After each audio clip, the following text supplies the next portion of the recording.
Bakit kaya ang daming pera ni Kuya?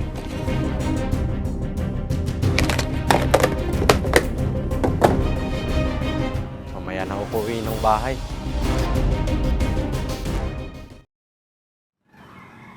Sa baba, par! Dalawa yung nandyan, dalawa. Sige, sugurin nyo na. Nandyan lang yan, nandyan lang.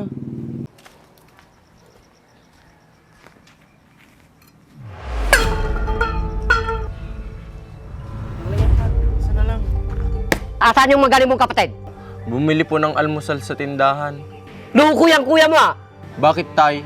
Anong nangyari?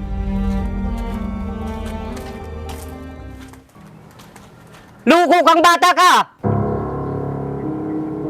Di ba sinabi ko sa'yo, pakainin mo yung manok? Pasensya na po, tay. Nakalimutan ko. Buti nga sa'yo. Simpleng trabaho lang, di mo pa magawang na maayos! Umalis ka nga dito sa harapan ko! Pasensya na po, tay. Hoy, Tonton! Maghapon ka na lang dyan. Anong balak mo? Istorbo. Pakainin mo nga yung manok doon! Opo, tay. Nagdadabog ka! Hindi, tay. Mga wala kayong silbi!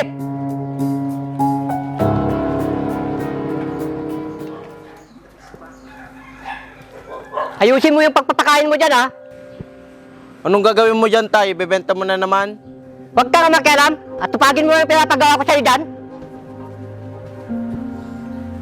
O, itong 100, bumili ka ng patuka. Sabihin mo sa kuya mo mamaya, pakainin niya yan, ha? Opo, tay. Salamat naman na tumalis na.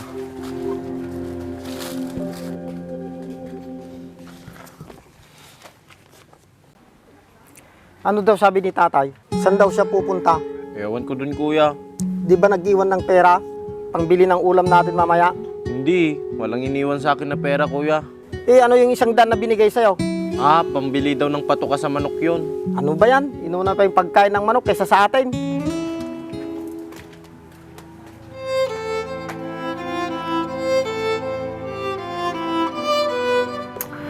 Ano ba yan? Mababawasan na naman tong pera ko.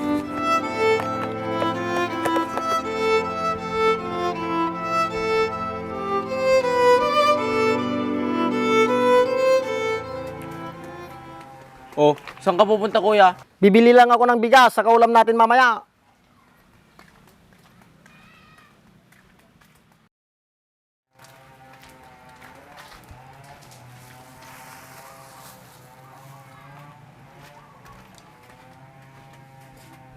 Oo nga sayang lang sipi ko, pre. Hindi ko nakuha yung skin. Sige, pre, mamaya na lang. Kuya, sa'yo ba tong pera sa lamesa? Oo, sukli ko yan kanina sa pinamili ko. Kala ko ba wala kang pera? Bumali ako kanina kay boss ng 1,000.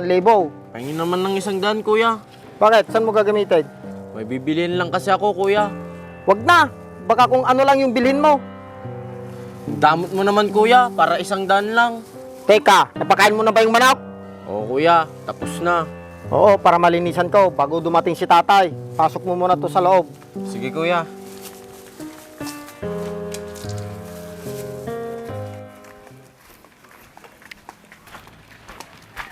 Tonton, andyan na ba si tatay? Ton! Ton! O, bakit, kuya? Si tatay, dumating na ba? Wala pa eh. Kuya, lalabas muna ako. Saan ka pupunta? Diyan lang sa classmate ko, kuya. Umuwi ka kagad ha, baka dumating si tatay. Opo, kuya. Sandali lang naman ako eh.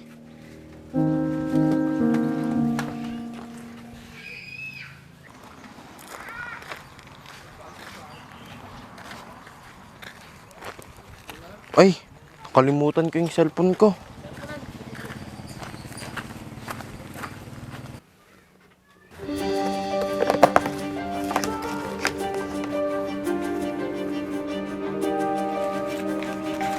Bakit kaya ang daming pera ni Kuya?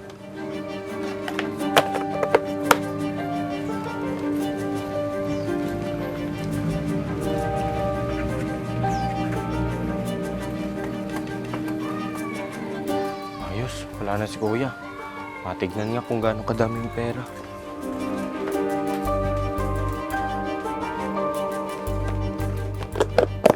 Grabe, ang daming pera nito.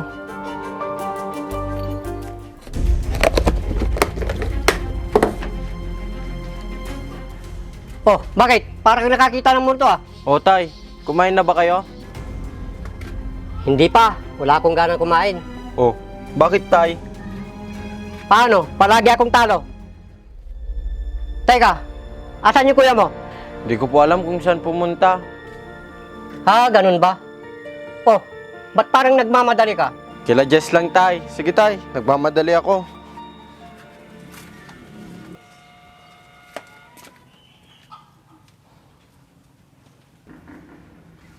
Paano kaya ako makakabawi nito?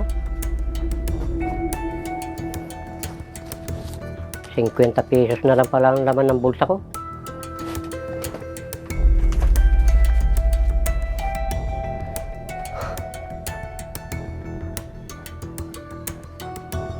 Teka. Ano to? Ha?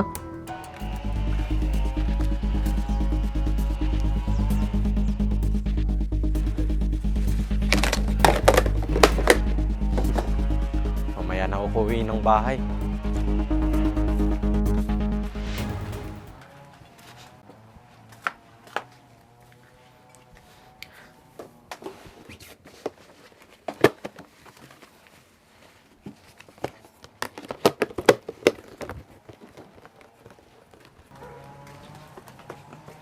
Anong ginagawa mo doon, Taon? Teka kuya, magpapaliwanag ako.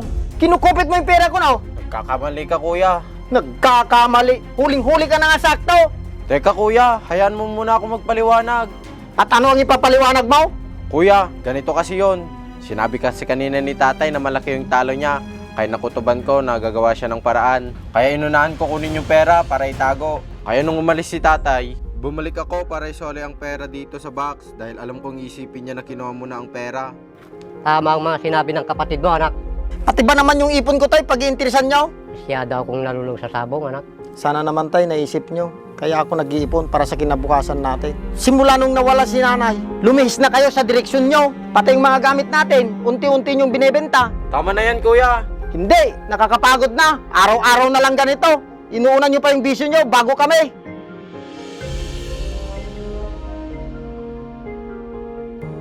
Sa susunod na pagkalaman nyo yung mga gamit ko, lalayasan ko na kayo.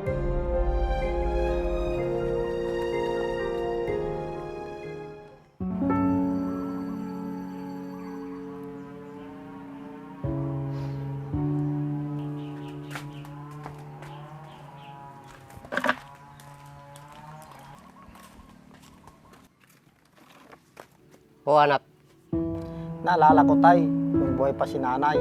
Lagi niyang sinasabi na kahit anong mangyari, ay magtutulungan tayo hanggang makabili tayo ng sariling bahay. o anak, naalala ko yun. Kaya nagpursige akong kumuha ng bahay para sa atin. Nahihiya nga ako sa'yo, anak, dahil dapat akong gumagabay sa inyong magkapatid.